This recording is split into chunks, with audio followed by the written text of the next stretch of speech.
Bonjour à toutes et à tous et bienvenue dans Connect, le live 100% connecté. Aujourd'hui, j'ai l'immense plaisir de recevoir Fred Guillot. Bonjour.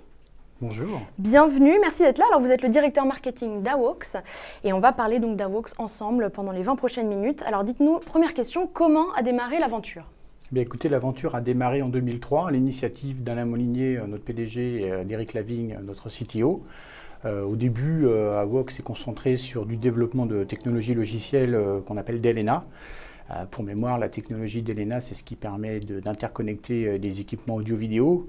Aujourd'hui, si vous allez acheter une télévision, elle sera probablement connectée à la fois à DLNA et vous allez être capable, si vous avez téléchargé un film sur votre PC, de l'envoyer, de le streamer directement sur votre télévision. Donc voilà, le cœur de business de départ d'AWOX était la technologie DLNA. Pour vous donner une vision un peu plus grande, aujourd'hui, AWOX est le leader mondial sur le DLNA, puisqu'on a plus de 45% de part de marché. On vend près de 55 millions de licences DLNA par an à des fabricants de smartphones, de tablettes, de télévisions. Voilà, donc ça, c'était le cœur de business qui nous a permis... donc cette technologie DLNA, c'est le cœur de nos produits. Et cela nous a permis en fait d'aller vers le produit. Donc aller vers le produit, c'est quoi? C'est-à-dire commencer à développer du hard, donc de l'électronique, du logiciel embarqué, de l'application. Voilà, donc ça a été le deuxième step chez AWOX, c'est de faire du B2B2C, c'est-à-dire de faire de la marque blanche auprès d'opérateurs ou de marque A. Et suite à ça, donc Alain Molinier s'est dit, pourquoi pas lancer notre propre marque sous marque AWOX avec les objets connectés. D'où aujourd'hui, on est sur le devant de la scène depuis 2 ans, depuis 2013, avec le lancement de notre gamme de lumières connectées. Et ça a bien marché puisqu'aujourd'hui AWOX est coté en bourse. Exactement, donc ça nous a permis de rentrer en bourse sur l'Euronext en avril 2014, donc de lever des fonds. De lever des fonds, pourquoi? Parce qu'évidemment, il faut investir. Pénétrer le marché grand public, c'est avoir énormément d'investissements marketing, trade marketing, avoir des ingénieurs compétents, qualifiés pour garder l'innovation au cœur de notre société. Ça nous a aussi permis de racheter la société Cabas. La société Cabas, c'est un fleuron français de l'audio haute fidélité. C'est une société qui existait depuis 60 années, qui avait été rachetée par le groupe japonais Canon et qui aujourd'hui est revenue sous gouvernance française. Alors, quels sont vos différents secteurs d'activité? Donc aujourd'hui, 3 secteurs. 50% de notre chiffre d'affaires pour tout ce qui est vente de licences DLNA. Et, DLNA d'un côté. Voilà, DLNA d'un côté. Et après, le business retail sous marque AWOX avec la lumière connectée et le business grand public sous marque Cabas pour tout ce qui est audio ou de fidélité connectée. Et alors, AWOX en chiffres, ça donne quoi? Combien est-ce que vous êtes à l'heure actuelle à travailler chez AWOX? Combien d'ingénieurs? Le chiffre d'affaires? Tous les chiffres. Donc aujourd'hui, AWOX, c'est un chiffre d'affaires de 12 millions d'euros sur 2014. C'est 88 personnes, dont 50% à la R&D, basé sur 4 sites, originellement Montpellier, aussi le site de Brest où il y a les gens de Cabas. On a toute la partie opération qui se passe à Singapour et une partie commerciale pour le continent américain sur Palo Alto. Donc vos produits sont fabriqués à Singapour? Nos produits sont fabriqués en Asie, en Chine plus exactement, mais notre pôle d'opération est basé à Singapour. Très bien. Donc, dans combien de pays est-ce que vous vendez vos produits? Sur quel territoire êtes-vous présent à l'heure actuelle? Alors, au niveau commercial, on est présent dans plus de 20 pays aujourd'hui. Évidemment, on est très fort en Europe et particulièrement en France. Voilà. Aux États-Unis aussi, sur le continent américain? Voilà, on a démarré le continent américain il y a de cela 2 ans, donc bon, c'est un marché qui est plus grand, qui est plus compliqué. Donc où il y a plus de concurrents aussi sur place? Il y a plus de concurrents, mais bon, il faut aussi mettre en place une équipe, donc on s'y attelle. Alors, qu'est-ce qui vous a poussé à choisir de vous lancer dans l'ampoule connectée? Finalement, est-ce que vous vous êtes dit c'est un nouvel Eldorado, c'est un nouveau puits de pétrole? Alors, il y a plusieurs choses. Déjà, les objets connectés, on parle de révolution. Alors effectivement, chez AWOX, on voit ça comme la 4e révolution, pour tout vous dire. Est-ce que c'est vraiment une révolution ou est-ce qu'on fait beaucoup de bruit pour rien? On le pense. Pour nous, il y a eu, dans les années 70, l'ordinateur personnel. Après, il y a eu les téléphones mobiles dans les années 90. Il y a eu l'avènement d'Internet dans les années 2000. Et d'ici 2005-2010, il y a eu l'avènement des objets connectés. Et les premiers objets connectés, c'est les smartphones, les tablettes, les téléconnectés. Et ça, c'est le point de départ de base, puisque grâce à ces outils, on va pouvoir contrôler la nouvelle génération d'objets connectés. Mais comme d'habitude, le marché quand même prend un peu de temps, la sauce prend un peu de temps à prendre. Alors évidemment, le marché ne va pas exploser en une année ou en 2 années, c'est pour ça que notre PDG est prudent. On a des fonds propres, il va falloir les utiliser à bon escient. Le marché des objets connectés, ça va prendre 5 ans, 10 ans à exploser. Si on regarde aujourd'hui le marché de biens techniques traditionnels, quand je dis biens techniques traditionnels, j'entends par exemple les montres, les bracelets. Dans la maison, dans le cadre de la maison, j'entends tout ce qui est sécurité, tout ce qui est éclairage. Voilà, tous ces biens techniques traditionnels, aujourd'hui, la source JFK nous dit c'est 15-20 milliards d'euros pour la France. Et la part du connecté, c'est seulement 150 millions d'euros, c'est-à-dire moins de 1%. Donc aujourd'hui, il y a un boulevard qui s'ouvre. Il va y avoir du business autour des objets connectés, c'est certain. À quelle vitesse ? À l'heure actuelle, ça marche bien. Les gens, ils sont demandeurs, ils achètent, ou est-ce que les fabricants sont en avance sur le marché, sur le grand public ? Alors aujourd'hui, ça commence à prendre, pour preuve. Pour preuve, aujourd'hui, les enseignes de distribution ont toutes un rayon objet connecté, ou celles qui ne l'ont pas ont un rayon traditionnel et mettent en exergue un objet connecté. Donc à partir de ce moment-là, on peut effectivement dire que ça commence à prendre. Les projections de JFK sur le marché français pour l'année prochaine, c'est 400 millions d'euros pour le business des objets connectés, donc c'est du x3 en une année. Et ça continue. Mais il va falloir d'ailleurs organiser un petit peu ce marché, parce que quand on aura 50 objets connectés dans la maison et que ça fera un boucan pas possible de tous les côtés, il faudra peut-être un petit peu un truc qui permettrait d'organiser, que ce soit un écran, un smartphone, un petit robot ou autre chose. Alors, il va falloir plus que ça pour être franc, puisque aujourd'hui, on va dire, chaque société a tendance à utiliser des protocoles propriétaires. Et il va falloir organiser un petit peu le marché. Ça. Donc, il y a des standards qui se mettent en place. Mais alors, souvent l'initiative de grands groupes. Alors, il y a des gens comme Apple qui sont un peu en circuit fermé sur des standards fermés avec HomeKit. Il y a Google aussi qui se met dans Google, Samsung qui se positionne sur d'autres standards tels que AllJoyn, tels que OIC. Maintenant, la vision d'AWOX est celle-ci. Pourquoi attendre qu'un standard émerge ? On va essayer de reproduire ce qui s'est passé avec le DLNA. Je vous donne quelques exemples. Aujourd'hui, le DLNA, c'est 3 milliards d'appareils audio-vidéo qui utilisent cette technologie. Et qu'est-ce qui s'est passé à l'époque quand le consortium a voulu développer le DLNA ? Tout simplement, ils ont pris le meilleur standard pour leur permettre de faire cette interconnectivité. À l'époque, c'était le standard UPnP, auquel ils ont rajouté quelques compléments de fonction. Un autre exemple, ce qui se passe sur le marché américain. Aujourd'hui, le gouvernement américain a décidé que les câbleaux opérateurs devraient utiliser la technologie DLNA pour sécuriser les flux vidéo entre le décodeur principal et le décodeur secondaire. Qu'est-ce qu'a fait DLNA ? DLNA s'est positionné non pas comme un standard, mais comme un agrégateur de standards. C'est-à-dire qu'ils ont pris les 2 meilleurs standards américains pour sécuriser les flux vidéo, ils les ont agrégés. Et après, la deuxième partie de DLNA, c'est la partie certification. Parce que ce n'est pas le tout d'avoir des standards. Si on veut s'assurer que les objets s'interconnectent et discutent entre eux. C'est votre ambition de mettre en place, d'agréger les standards de nouveau ? Aujourd'hui, on est très bien positionné chez DLNA puisqu'on est déjà au bord d'avis. Et en plus, on est en charge de la partie certification. Et comme je le dis, c'est l'essentiel. Il faut une stack de référence qui permettent de faire les tests et de s'assurer que tout le monde est interopérable. Aujourd'hui, la stack de référence, c'est la stack AWOX au niveau mondial. Alors, on va parler un petit peu d'audio. Est-ce que la qualité, donc vos ampoules, on va parler un petit peu après de vos ampoules, mais elles font du son, elles font de l'odeur, elles font plein de choses. Sur une petite ampoule comme ça, est-ce que, alors je ne sais pas si c'est celle-là qui fait du son, en l'occurrence, c'est plutôt celle-ci. Est-ce que la qualité est optimale ? Est-ce que vous concurrencez les enceintes connectées ou de facto, parce que c'est plus petit, ça ne peut pas avoir la même... Alors, je ne vais pas vous mentir, comme c'est beaucoup plus petit qu'une enceinte hi-fi traditionnelle, on n'a pas la même puissance. Pas la même qualité sonore. Maintenant, si on prend ce produit qui est un peu notre high earner aujourd'hui, en ce qui est musique connectée, on se positionne de loin en termes de qualité audio devant nos concurrents. Maintenant, si on parle d'audio haute fidélité, là, il faut aller... On est sur un autre segment, et c'est pour ça que la société AWOX a racheté Cabas. Puisqu'aujourd'hui, aller dans l'audio de fidélité... Quelle était la stratégie en rachetant Cabas ? C'était justement de vous implanter sur le son connecté, les enceintes connectées, de concurrencer des Devialet ? Alors la stratégie, entre autres, la stratégie est simple. Aujourd'hui, l'audio a subi depuis 40 ans une multitude de mutations. La première des mutations, ça a été la numérisation. On est passé du vinyle au CD parce qu'on a numérisé l'audio. Puis maintenant, les CD n'existent plus. Maintenant, après, il y a eu la mutation de la dématérialisation. C'est-à-dire que là, on est passé du CD au MP3, ce qui a permis non seulement de télécharger les musiques, mais aussi d'avoir des plateformes, oui, aussi, mais d'avoir aussi des plateformes musicales telles que Deezer et Spotify. Après, il y a eu d'autres évolutions. Il y a eu la connectivité. Aujourd'hui, on ne conçoit pas d'avoir une chaîne Hi-Fi qu'on ne puisse pas contrôler avec son téléphone. Pour vous donner un ordre de grandeur, il y a 50% des équipements audio aujourd'hui sur le marché français qui sont connectés. Et JFK prédit que dans les 2 ans, il y en aura 80%. Donc la connectivité est quelque chose de fondamental.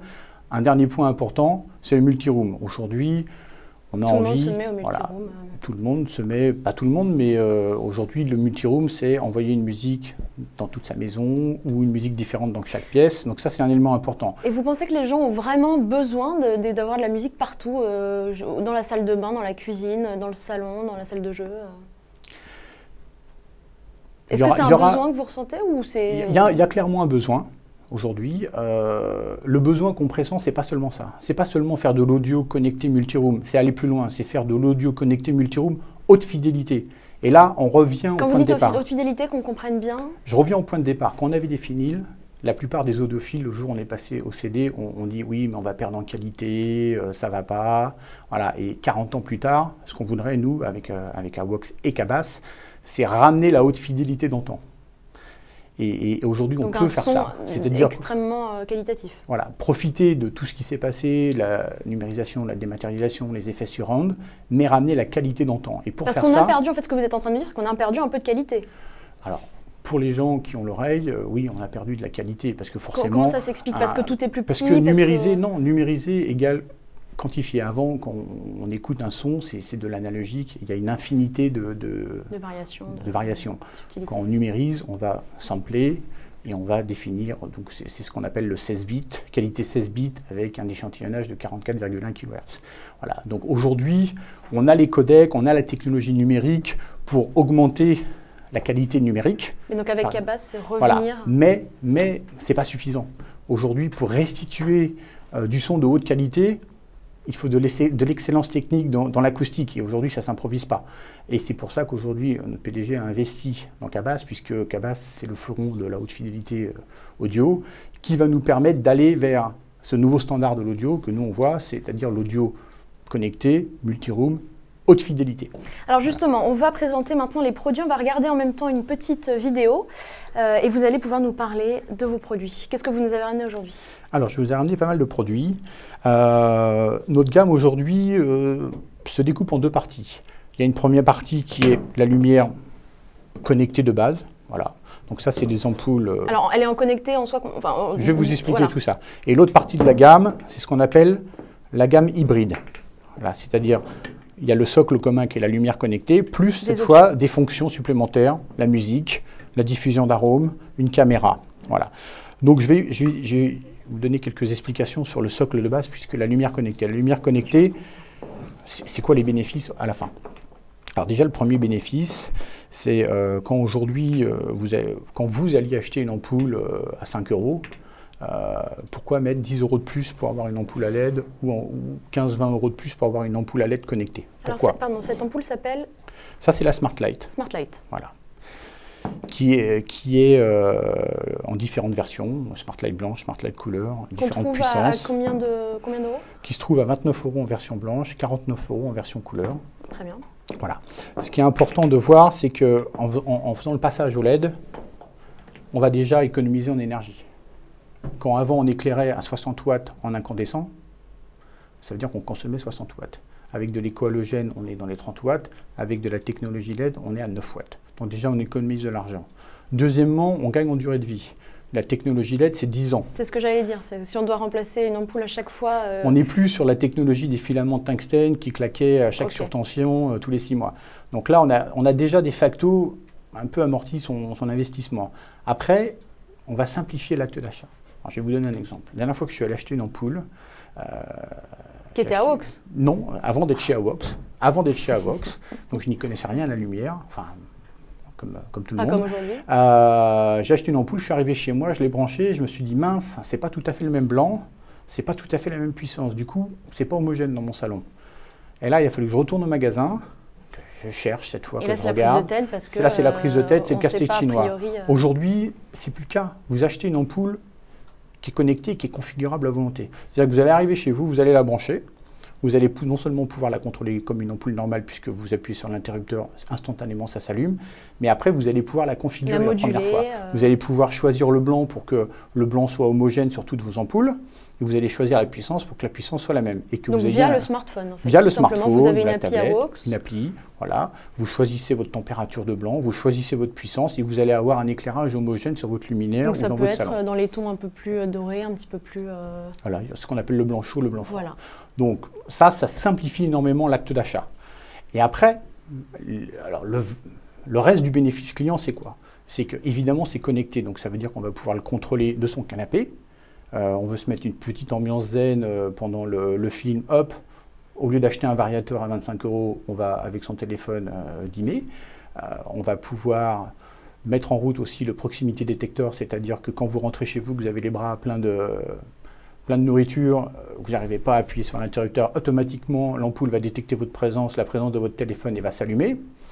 On va pouvoir amener de la lumière, donc ça c'est quelque chose de nouveau. Il n'y a pas que le blanc dans la vie, avec la lumière on va pouvoir créer des ambiances.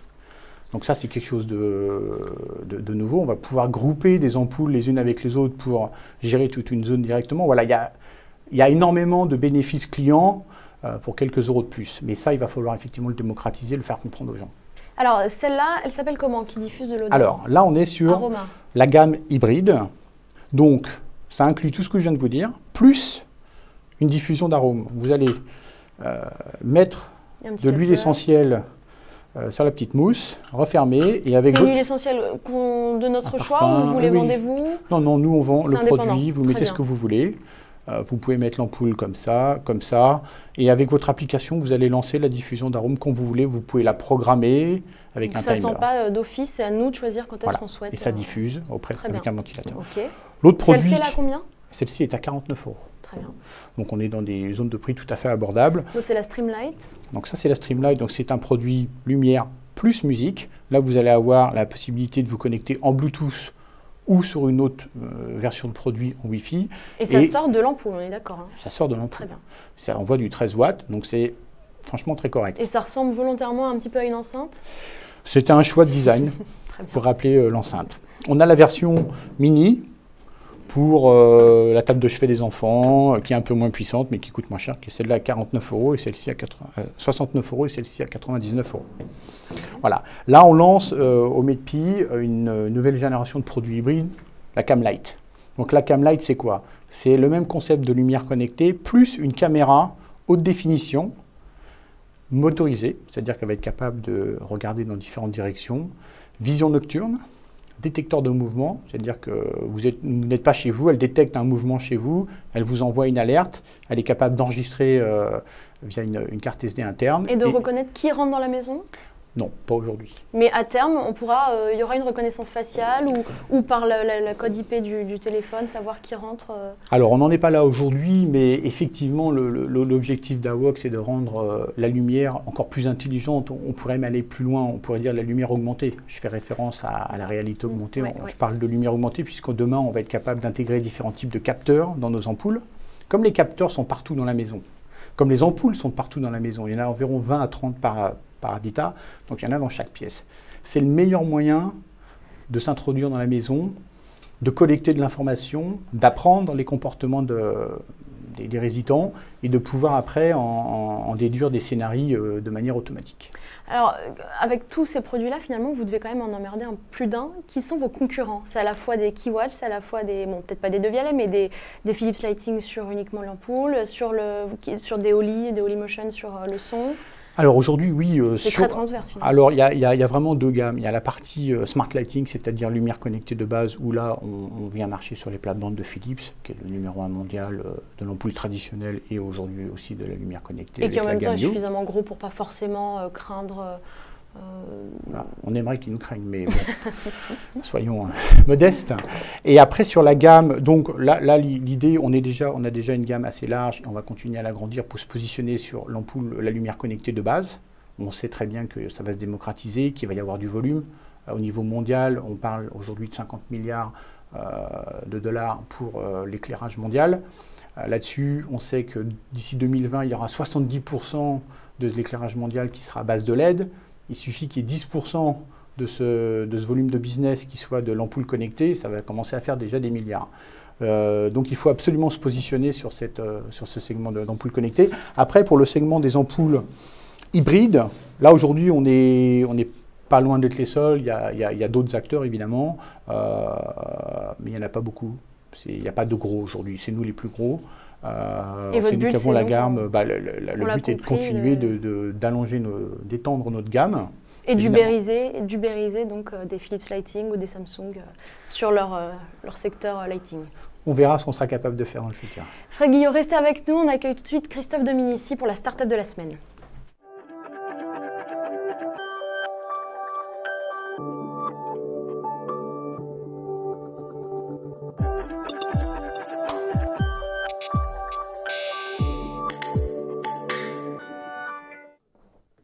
Christophe Dominici, bonjour, merci d'être là, c'est un plaisir de vous accueillir. Vous êtes l'ambassadeur et le fan numéro 1 de HoodyBuddy.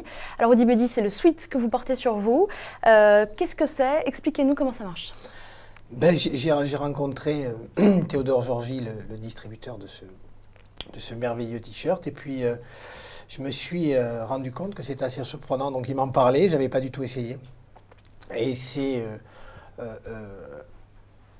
on se met ça dans l'oreille. Des écouteurs. Des écouteurs, on branche son iPhone, puis on écoute la musique, on peut répondre au téléphone, on peut l'enlever, et la particularité, c'est que c'est 100% lavable. Tout est lavable. Donc j'ai trouvé ça... Sans problème. Ouais, vous mettez tout sans enlever les écouteurs. Sans enlever les écouteurs, vous mettez, sauf le téléphone. Oui, quand même. Voilà. Et j'ai trouvé ça assez surprenant. Le son est assez intéressant. On n'est pas sur de la très haute technologie, mais... je voyais tous ces jeunes se trimballer avec des casques monstrueux autour des oreilles et je me disais c'est pas très sympathique, surtout quand on fait du sport. Plus sociable. Beaucoup de sportifs courent avec leur téléphone qui est branché là ou qui a les écouteurs qui pendent et j'ai trouvé ça assez surprenant. Vraiment. Alors justement, à qui ça s'adresse? Aux jeunes, aux sportifs ou pas forcément? Ouais, je pense que ça s'adresse beaucoup plus aux sportifs, alors jeunes plus ou moins. J'ai 40 ans, donc je le mets. Mais on peut aller sur des beaucoup plus jeunes, et puis il y a beaucoup de technologies qui sont différentes. Il y a beaucoup de matières qui sont différentes, des matières qui sont très sportives. Donc vraiment... Ça a l'air quand même assez ouais, robuste, mais sur des personnes qui font du semi-marathon ou du marathon, ça peut être quelque chose d'intéressant. Écouter la musique sans être gêné, ça peut être quelque chose de bien. Si on veut répondre à sa femme pour lui dire est-ce qu'on est bien, est-ce qu'on n'est pas bien, ça aussi on peut le faire. Mais voilà, ça s'adresse à toutes les tranches d'âge, du moins je pense, aux hommes, parce qu'il y a une collection homme, une collection femmes, notamment aussi. Et les jeunes aujourd'hui préfèrent avoir des mastodontes sur les épaules, sur la tête. Ouais, pour l'instant, je trouve le projet très intéressant, vraiment. Alors vous qui avez eu une grande carrière sportive, est-ce que vous auriez aimé pouvoir vous entraîner avec ça? Ça vous aurait un peu changé l'entraînement? Ou est-ce que vous entraîniez avec des écouteurs ou pas forcément? Non, pas du tout, on ne s'entraînait pas. Déjà, les chocs sont très importants, mais sur tout ce qui est musculation, tout ce qui est footing, tout ce qui est entraînement en aérobie, on aurait pu s'entraîner avec ça, ça aurait... permis de penser à autre chose en faisant du sport notamment. Comment a démarré l'aventure HoodyBuddy? C'est monégasque, hein? Oui, alors c'est une personne qui s'appelle Théodore Georgie, qui est monégasque et qui sort souvent des concepts et des projets. Donc il a rencontré des personnes qui s'occupent de la fabrication et de la distribution notamment aux États-Unis. Ils n'avaient pas de licence notamment sur la France et l'Europe. Et quand il m'a présenté le projet, je lui ai dit vas-y parce que ça peut être quelque chose d'intéressant. C'est novateur. Aujourd'hui, à part les coupes dans le textile, à part certaines qualités qu'il y a du streetwear ou des équipements pour les sportifs, il n'y a pas, c'est pas très homogène et je trouvais que c'était très intéressant. Donc il a pris la distribution sur la France et notamment sur l'Europe. Il a la possibilité aussi de vendre uniquement la technologie. Et donc, de l'adapter, de l'intégrer à d'autres textiles. D'autres marques, notamment. Donc il y a d'autres marques pour l'instant qui ont repris la technologie? Notamment sur les États-Unis, oui. Alors, en Europe, ça n'a pas encore été lancé. Mais je pense qu'il y a Carrefour qui a lancé une gamme qui n'est pas uniquement, qui est uniquement écouteur, mais pas du tout en microphone, notamment. Mais qu'ils ont lancé une gamme, je crois qu'ils ont lancé 50 000 pièces. Donc c'est pas mal pour voir un petit peu le marché et pour voir ce que ça pouvait représenter. Donc c'est Théodore Georgie qui a lancé ça avec Carrefour. De quand date la start-up? Oh, ben la start-up, je crois que ça rentre notamment, à mon avis, dans une structure qu'il a de faire du textile, du moins dans sa holding. Mais le lancement de Odibody, notamment en Europe et en France, ça date à 8 mois. Donc ah oui, donc c'est tout récent, ouais, c'est en cours de... Exactement, c'est tout récent. Et puis, pour l'instant, je dirais, les premiers retours qu'il y a sont assez intéressants. Mais il faut se bagarrer, comme le monsieur. Quand on présente des nouveaux objets, c'est pas facile. Je crois qu'il faut que la cible adhère. Et une fois qu'on a trouvé la cible et qu'on a une fonction qui est assez simple, les problèmes des objets connectés aujourd'hui, c'est que les gens, ça leur paraît à des années-lumière parce que ça enlève de la simplicité. Ils ont l'impression de leur enlever de la simplicité. C'est vrai qu'on arrive, on appuie sur un interrupteur, c'est beaucoup plus facile. C'est vrai qu'on met des écouteurs, on pose son casque, on sait qu'on l'a plus. Et là, aujourd'hui, on essaie de mettre le textile avec des objets connectés. Je trouve que ça peut être très intéressant. Ça facilite quand même grandement la vie. Bien sûr. Même si pour l'instant, le public ne le voit pas forcément. Où sont fabriqués tout simplement les suites Odibody? Alors, il y a la partie écouteur qui est fabriquée en Asie, aujourd'hui, qui est, on va dire, incontournable. L'usine du monde. Exactement, qui est incontournable. Et tout ce qui est la partie textile aux États-Unis. Très bien. À quel prix est-ce qu'on trouve Odibody? Alors, en fonction des matières, en fonction des coupes, en fonction des écouteurs, parce qu'il y a une gamme d'écouteurs beaucoup plus haut de gamme que d'autres, ça varie entre 55 € et 130 € selon la qualité du tissu, selon les matières. Est-ce que vous achèteriez un sweat Odibody? Ça pourrait vous intéresser pour faire votre jogging? Je crois bien, oui. Non, mais on va faire un échange standard. volontiers, mais j'écoutais attentivement tout ce que vous avez dit. Je trouve que c'est assez surprenant et je pense que dans les années à venir, on va aller sur des choses remarquables et surprenantes. Donc c'est bien qu'une start-up française ou qu'une société française se lance à fond parce qu'il y a des mastodontes qui ne sont pas forcément français, avec qui on se bagarre. Et voilà, je trouve que l'émission est très intéressante de mettre des PME ou des sociétés en avant. Ben voilà, il faut parler un petit peu du marché qui est en train d'éclore et de voir le jour. Fred Guillot, Christophe Dominici, je confonds les noms. Merci infiniment d'avoir participé. On se retrouve la semaine prochaine, même jour, même heure.